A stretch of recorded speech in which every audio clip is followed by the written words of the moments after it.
Hello student, स्वागत है आपका मेरे YouTube चैनल मैथ्स बाय हसीन। स्टूडेंट, आज जो मैं आपके लिए क्लास लेकर आया हूं वो है क्वाड्रेटिक इक्वेशन यानी द्विघात समीकरण की जो लैंग्वेज बेस्ड क्वेश्चन है। आपको लैंग्वेज वाला क्वेश्चन आएगा और आपसे कहेगा कि ये संभावना क्या संभव है, यानी ये जो मैंने आप लैंग्वेज का क्वेश्चन आया क्या ये एग्जिस्ट करती है सिचुएशन या नहीं करती है।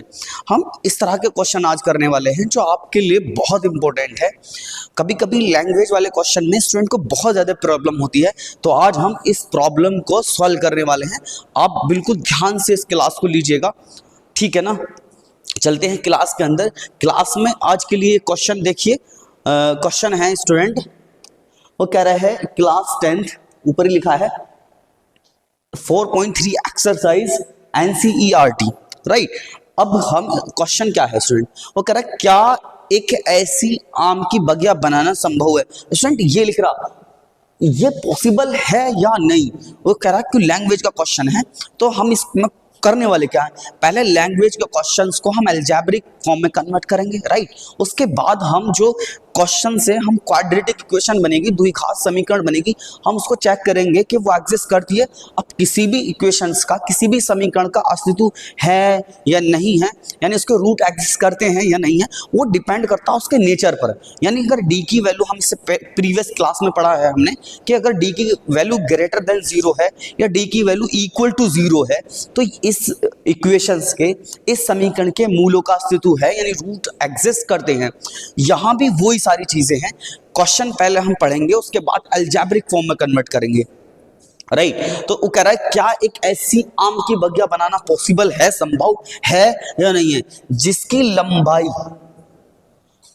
चौड़ाई से दुगनी है। यहां पर रिलेशन दे दिया, यानी कि जो हमारे पास जो भी आम की बगिया बना रहे हैं उसकी लंबाई जो है चौड़ाई से दुगनी है, यानी कि length is 2 times of this breadth, मतलब लंबाई जो है वो दुगनी है चौड़ाई से, राइट। उसके बाद करा उसका क्षेत्रफल, the area of this figure, यानी जो भी आम की बगिया वो है 800 मीटर स्क्वायर, मतलब 800 मीटर स्क्वायर है।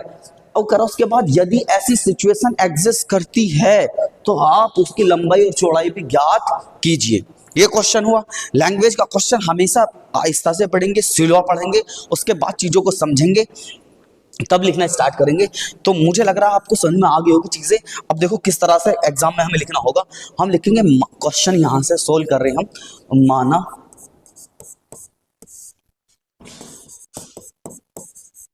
आम की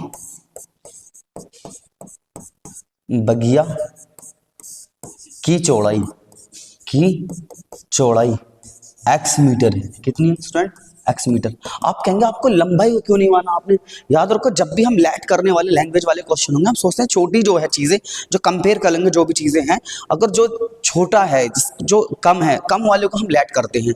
तो यहाँ वो कह रहा है लंबाई चौड़ाई से दुगनी है, इसका मतलब लंबाई 2 टाइम्स है, ज्यादा है, तो हम लंबाई को नहीं लैट करके किसको लैट करेंगे, यानी किसको मानेंगे? चौड़ाई को मानेंगे, राइट। उसके बाद लेंगे तब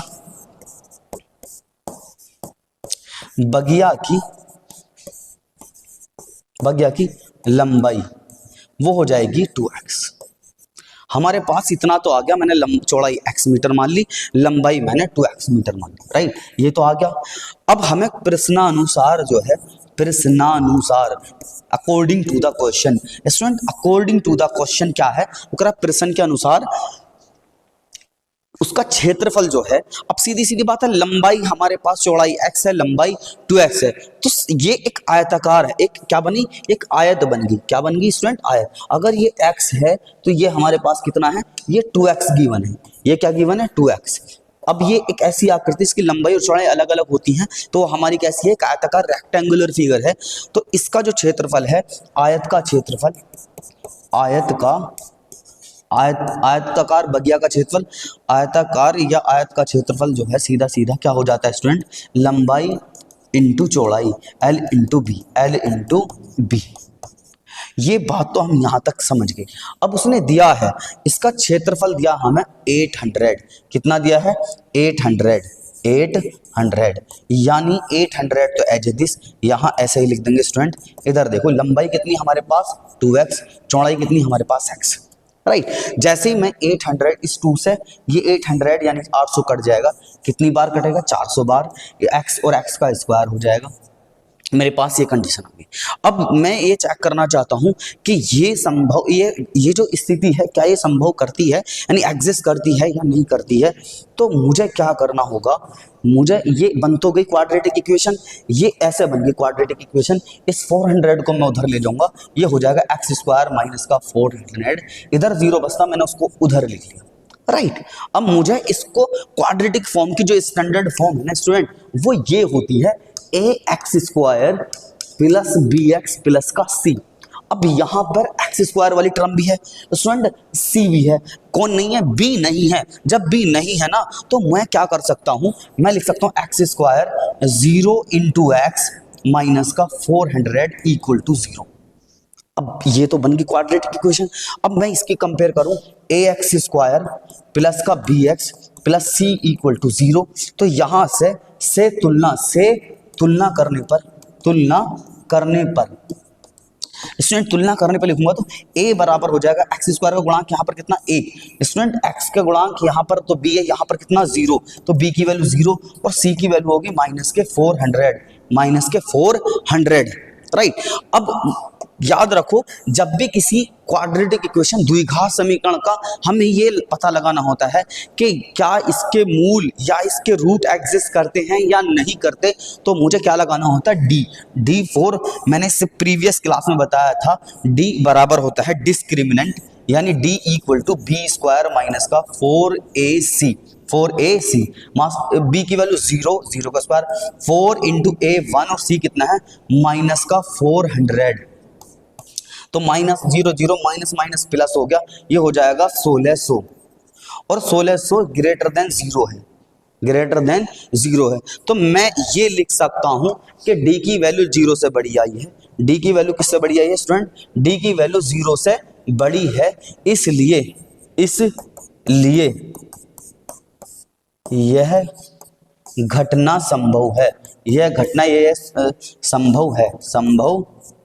इसलिए ये घटना संभव है। एक बात का आंसर तो हमारा हो गया कि ये सिचुएशन जो थी ये एग्जिस्ट करती है, ऐसी पॉसिबिलिटी संभव है यानी हो सकता है।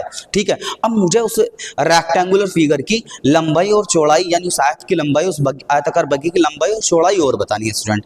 तो मैं क्या करूंगा, मेरे पास जो इक्वेशन बनी थी दोबारा उसे मैं लिखूंगा। वो क्या बनी थी? वो बनी थी एक्स स्क्वायर इक्वल टू 400। जैसे ही मैं ये स्क्वायर हटाऊंगा तो इधर की वैल्यू क्या मैं लिखूंगा स्टूडेंट? मैं लिखूंगा रूट के अंदर 400। तो मुझे यहां से जो आंसर आएगा वो आएगा प्लस माइनस 20। लेकिन सही बात है प्लस माइनस 20, लेकिन मेरा जो दूरी है, जो डिस्टेंस है, वो कभी नेगेटिव नहीं हो सकती। तो मैं यहाँ किससे लिखूंगा?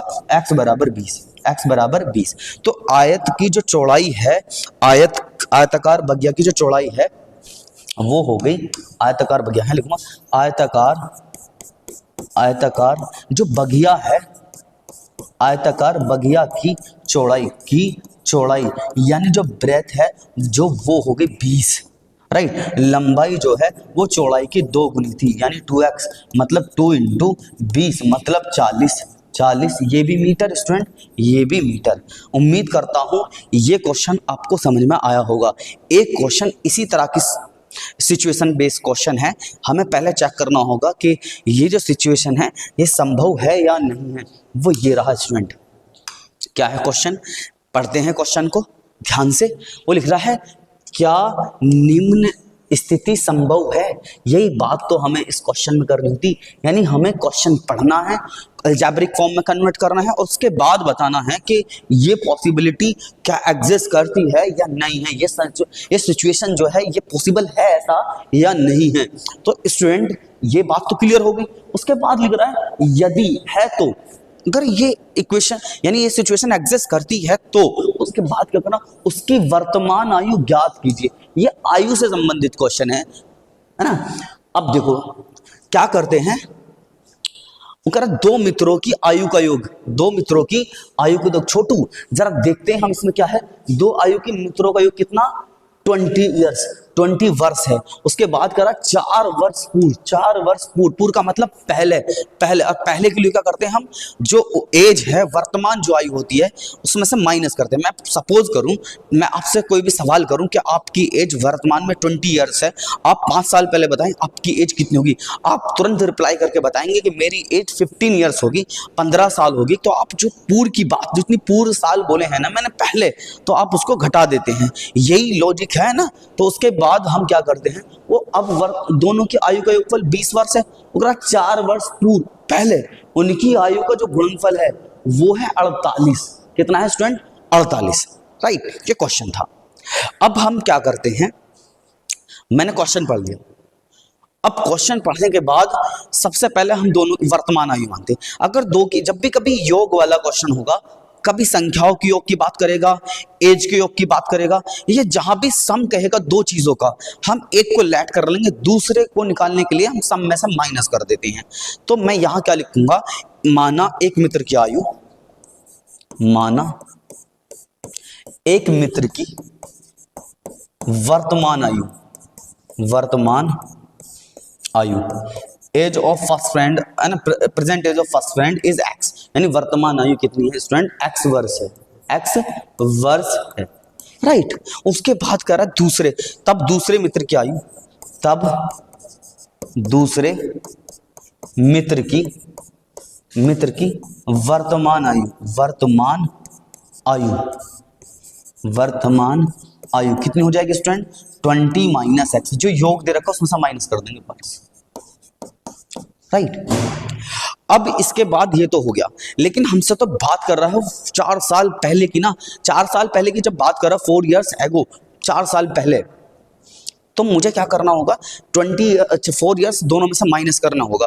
तो 4 साल पहले, पहले मित्र की आयु है ना, या एक मित्र की आयु, ऐसे लिखूंगा 4 वर्ष पूर्व, 4 वर्ष पूर्व एक मित्र की आयु, एक मित्र की आयु।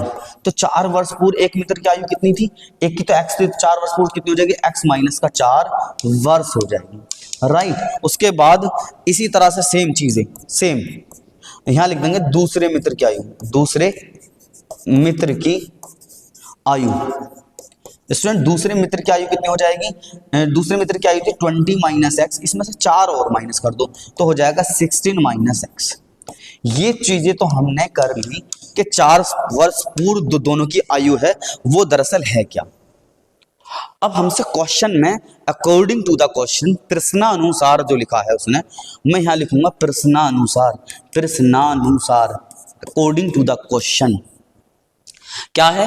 4 वर्ष पूर्व दोनों की जो आयु का जो गुणनफल है, जो 4 वर्ष पूर्व पहले मित्र की आयु आई और जो 4 वर्ष पूर्व दूसरे मित्र की आयु आई, दोनों जो फ्रेंड हैं उनकी 4 years ago जो पहले एज है उसका जो प्रोडक्ट है, उसका जो गुणनफल है वो 48 वर्ष है।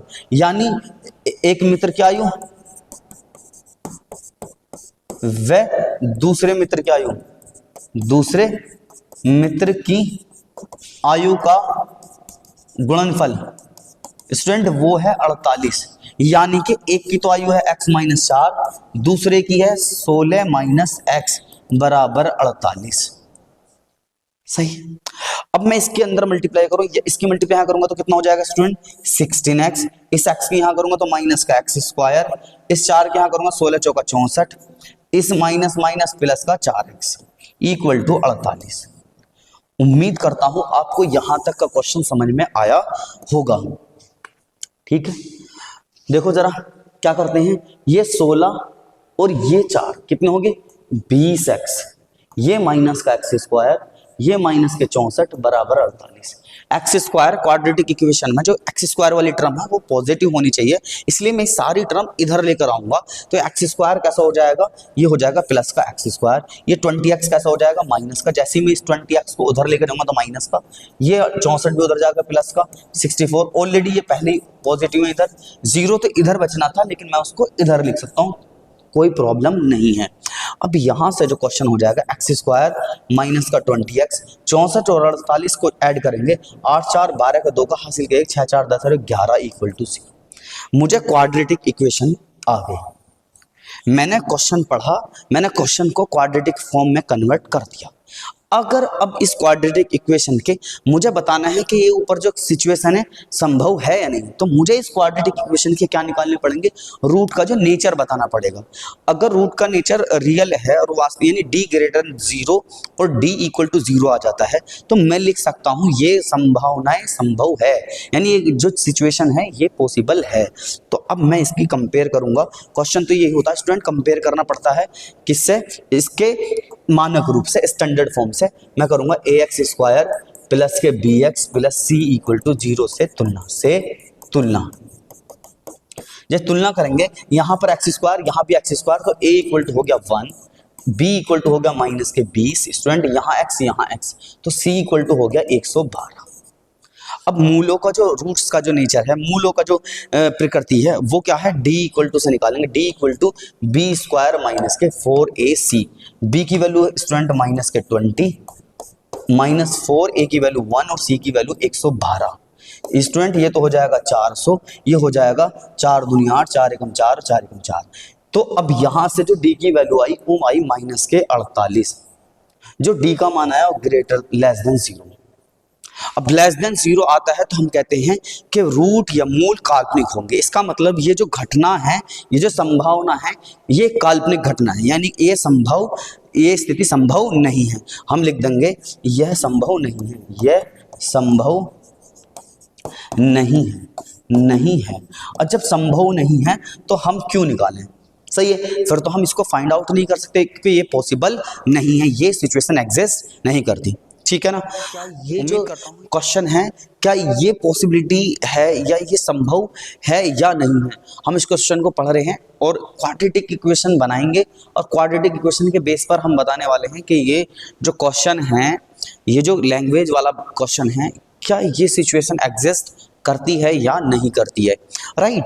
तो देखिए जरा, वो लिखा क्या परिमाप 80 मीटर, क्या परिमाप 80 मीटर तथा क्षेत्रफल 400 मीटर के एक पार्क का बनाना संभव है या नहीं है, यदि है तो उसकी लंबाई और चौड़ाई ज्ञात करो।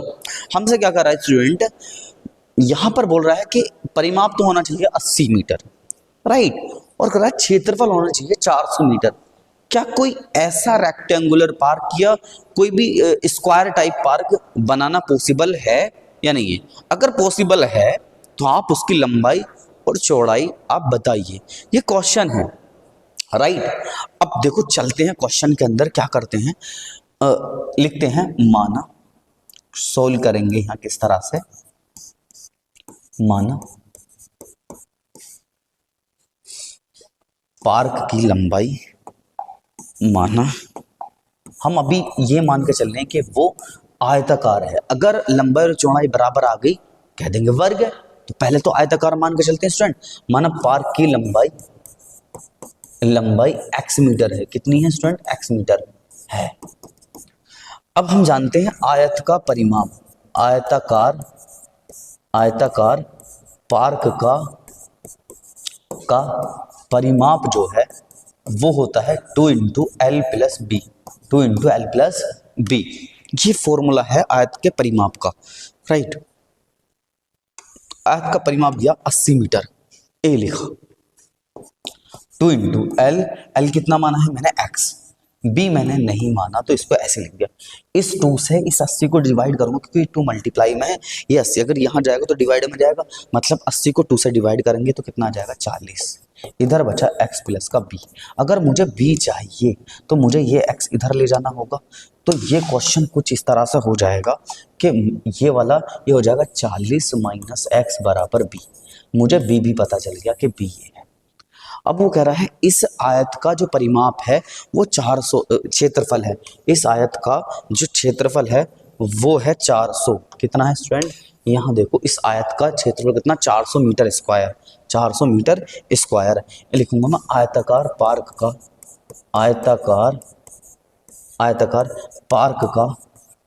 का क्षेत्रफल जो है वो है कितना,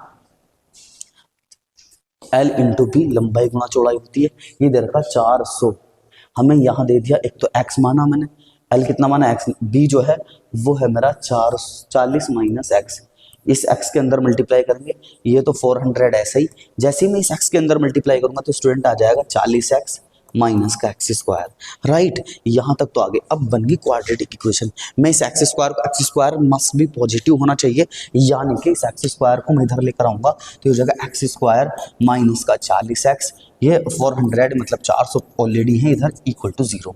ये बन गई क्वाड्रेटिक इक्वेशन, बन गई क्वाड्रेटिक इक्वेशन।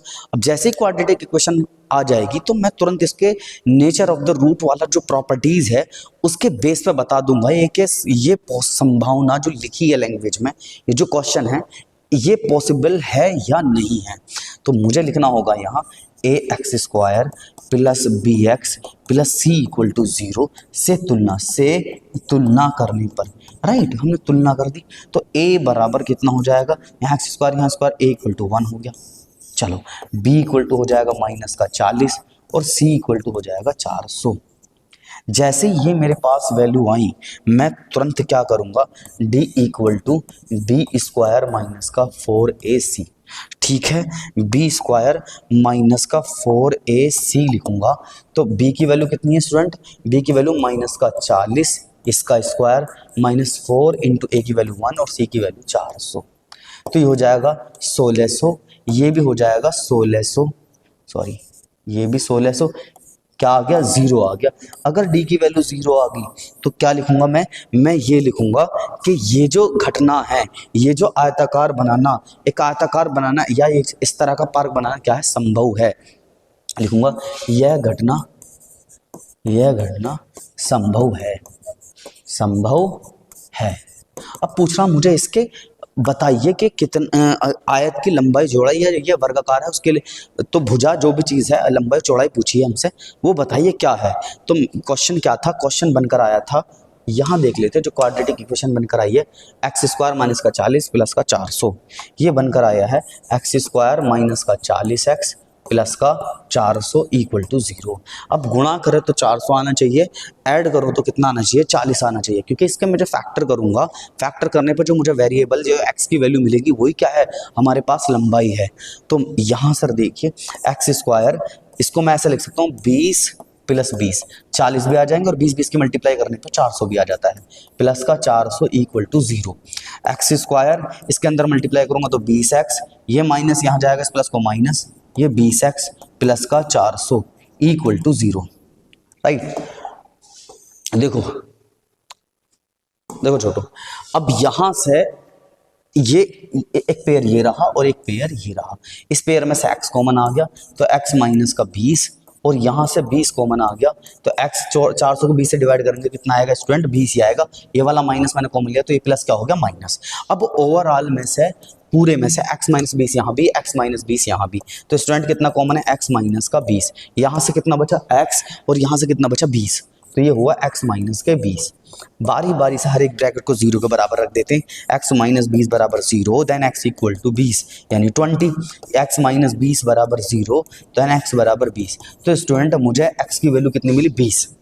अब हमने ये माना था लंबाई जो थी हमारी, जो लंबाई आप मान रहे थे वो माना था x मतलब के 20 मीटर। स्टूडेंट जो चौड़ाई है, चौड़ाई जो तुम b बोल रहे थे वो थी हमारी 40 माइनस x, मतलब 40 माइनस 20 बराबर 20, ये भी मीटर। अब लंबाई और चौड़ाई बराबर आया है तो स्टूडेंट ये हमारी लंबाई चौड़ाई बराबर आई है तो ये हमारा एक वर्ग है, यानी वो पार्क कैसा था, वर्गाकार था। जब लंबाई और चौड़ाई बराबर आ जाती हैं तो एक वर्ग बन जाता है।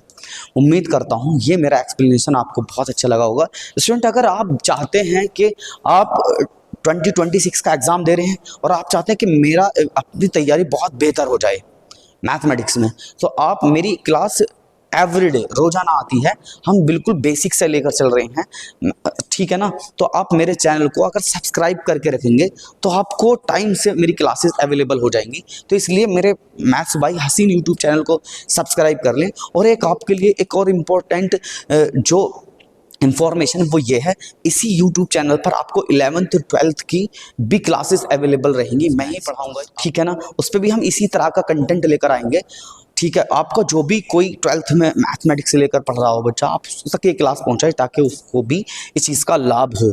और आपके लिए ये और एक यहाँ स्टूडेंट मैं इस पे लिखा, इस चैनल पे यदि आपको प्रीवियस ईयर, और एक बात और है, एक सूचना और है, एक इंफॉर्मेशन आपके लिए स्टूडेंट, अगर इसी चैप्टर के क्वाड्रेटिक इक्वेशन चैप्टर मैंने जो आपको पढ़ाया है, क्वाड्रेटिक इक्वेशन वाला 4 चैप्टर, अगर इस चैप्टर से संबंधित प्रीवियस ईयर में जो क्वेश्चन आए हैं, ठीक है ना, अगर आप चाहते हैं मैं उनको आपको समझाऊं, आप उसको समझे विद सॉल्यूशन कि किस तरह से किस टाइप के क्वेश्चन आए हैं प्रीवियस ईयर में, प्रीवियस ईयर क्वेश्चन करने चाहते हैं, तो मैं इसी यूट्यूब चैनल पर आपको कराऊंगा। आप कमेंट में लिखें अगर आप चाहते हैं तो। तब तक के लिए धन्यवाद।